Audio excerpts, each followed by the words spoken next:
क्या तो अभी हम लोग सेक्शन 194 पढ़ेंगे। ठीक है, देखो ये सेक्शन जो है ना 194 ये फिनांस एक्ट 2021 में आया है, अमेंडमेंट मैंने फिनांस एक्ट 2021 में इस सेक्शन को इनकॉर्पोरेट किया गया। ठीक है, सबसे पहले इस सेक्शन में बोलता क्या है वो समझ लो।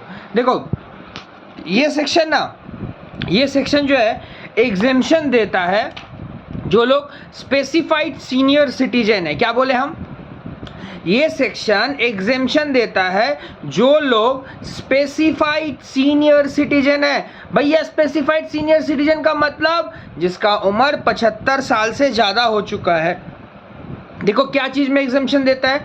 एग्जेम्पशन ये देता है कि आपको आईटीआर फाइल करने का ज़रूरत नहीं है, इनकम टैक्स रिटर्न फाइल करने का ज़रूरत नहीं है। समझो चीज़ को बढ़िया से समझो। देखो आईटीआर सेक्शन 139 में लिखा है कि हर इंडिविजुअल को आईटीआर फाइल करना चाहिए। ओके, ध्यान से सुनो, बात समझो। सेक्शन जो तुम्हारा क्या बोलता है इसको, सेक्शन नंबर 194 बोलता है कि अगर आप स्पेसिफाइड सीनियर सिटीजन है, माने आपका उम्र अगर 75 से ज़्यादा है तो आपको आईटीआर फाइल नहीं करना पड़ेगा, इनकम टैक्स रिटर्न फाइल नहीं करना पड़ेगा।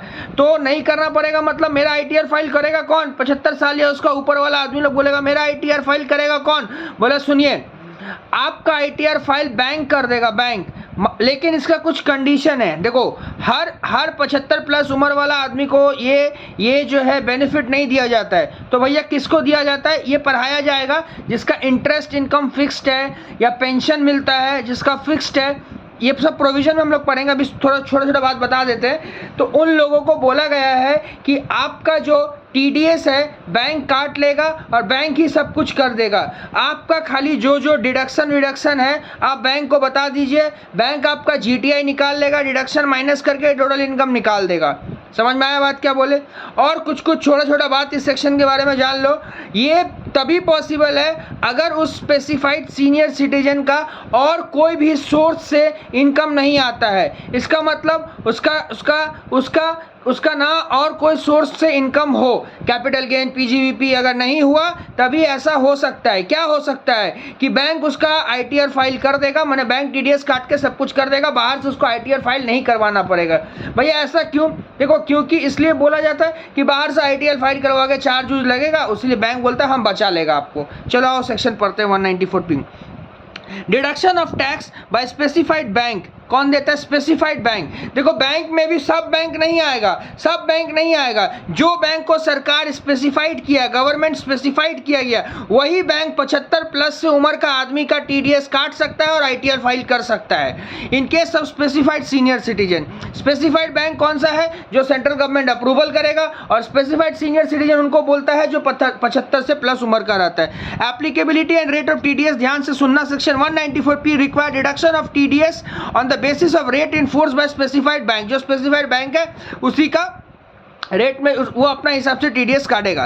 Being a notified bank company, total income of the specified senior citizen for the relevant assessment year computed after giving to effect। total income कैसे निकलेगा? सारा डिडक्शन चैप्टर 6A का दे देना, जो rebate है वो भी दे देना, मतलब ये है कि अगर आप वो स्पेसिफाइड सीनियर सिटीजन है तो आपको बैंक को जाके बोलना पड़ेगा कि देखिए बैंक, मेरा ये डिडक्शन है, आप जीटीआई निकाल के डिडक्शन माइनस कर देना तो टोटल इनकम निकलेगा, और फिर जो रिबेट है वो सब दे देना। समझ गए भैया? समझ गए, ठीक है। अच्छा, फिर लिखा है exemption from filing return of income, माने रिटर्न फाइल करने से एग्जेम्पशन मिलेगा। कब? The specified senior citizen is exempt from filing return of income for the assessment year relevant to the previous year in which tax has been deducted under this section। ध्यान से सुनना, अगर तुम्हारा TDS काट देता है, देखो बैंक अगर तुम्हारा टीडीएस काट लेगा ना तो तुमको आईटीआर फाइल करने का जरूरत नहीं है। उसीलिए तो स्पेसिफाइड सीनियर सिटीजन को ही सिर्फ ये अपॉर्चुनिटी दिया गया है कि आपका टीडीएस बैंक काट लेगा, आपको आईटीआर नहीं भरना पड़ेगा।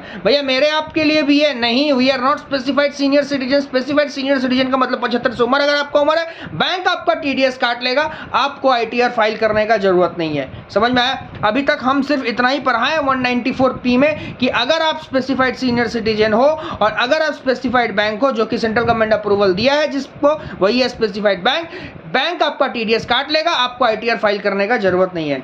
अब भैया कुछ टर्म्स का मतलब, स्पेसिफाइड बैंक क्या होता है? जिसको नोटिफाइड किया गया सेंट्रल गवर्नमेंट के द्वारा। सीनियर सिटीजन किसको बोला जा सकता है? जो कि रेसिडेंट है, रेसिडेंट अरे बाबा रिकी पॉन्टिन मान लो 76 साल का हो गया है, तो वो उसके ऊपर में 194P नहीं ठोक सकते हैं, क्योंकि वो ऑस्ट्रेलिया का आदमी है। समझ में आ रहा बात क्या बोले ना, जो नॉन रेसिडेंट है उसके ऊपर में सेक्शन एप्लीकेबल ही नहीं है।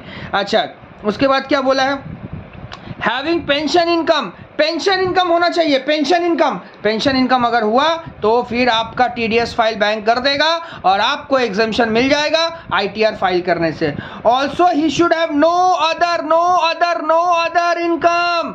दादा और कोई इनकम होगा तो बैंक आपका टीडीएस नहीं काट सकता है, except interest income receive from any account maintain by such individual in the same specified bank in which he is receiving his pension income. ध्यान से सुनना, मान ले हम वो स्पेसिफाइड सीनियर सिटीजन है, हम, ठीक है, मेरे को पेंशन मिलता है, अच्छा बात है, मेरा पीजीबीपी का भी इनकम है, मेरा कैपिटल गेन का भी इनकम है, बैंक बोलेगा हम टीडीएस नहीं काटेंगे और आपको एग्जम्पशन नहीं मिलेगा। तो भैया किसको मिलेगा? आप तो बोले 75 प्लस होने से बैंक टीडीएस काट लेगा। देखो बॉस, 75 प्लस अगर तुम्हारा इनकम है और तुमको अगर पेंशन मिलता है, जिस बैंक में सेंट्रल गवर्नमेंट अप्रूवल दिया उस बैंक में अगर तुमको पेंशन मिलता है और उस पेंशन का इंटरेस्ट मिलता है, तो तुम्हारा टीडीएस बैंक काट लेगा, तुमको आईटीआर फाइल करने का जरूरत नहीं है। लेकिन अगर तुम्हारा कैपिटल गेन का भी इनकम है, पीजीबीपी का भी इनकम है, मतलब उस इंटरेस्ट पेंशन जो मिला उसका जो इंटरेस्ट है, पेंशन जो मिला उसका जो इंटरेस्ट है, उसके अलावा अगर कोई और भी इनकम अगर हो, ध्यान से सुनना, जो पेंशन मिलता है, पेंशन प्लस पेंशन पे इंटरेस्ट, उसके अलावा अगर और कोई भी इनकम हो तो बैंक तुम्हारा टीडीएस नहीं काटेगा और तुमको आईटीआर फाइल करना पड़ेगा। मतलब तुम आईटीआर फाइल से एग्जेम्प्टेड नहीं होगा, you have to file ITR. मतलब अगर आपको अपना आईटीआर फाइल नहीं करवाना है, एग्जेम्पशन लेना है, तो 75 प्लस उम्र होइए, पेंशन लीजिए, उस पेंशन का इंटरेस्ट लीजिए और किसी भी हेड में आपका इनकम शो नहीं होना चाहिए। समझ में आया? देखो एग्जाम में तुमको फॉक्स कर सकते हैं, बोलेगा 80 साल का एक बुड्ढा है, उसको पेंशन मिलता है, इंटरेस्ट मिलता है, उसका पीजीबीपी इनकम है, तो बताओ तुम मेरे को कि 194P उस पर एप्लीकेबल है, होगा कि नहीं होगा? नहीं होगा, क्योंकि उसका पीजीबीपी इनकम है। उस पेंशन और इंटरेस्ट के अलावा कोई भी इनकम अगर हो तो फिर नहीं होगा।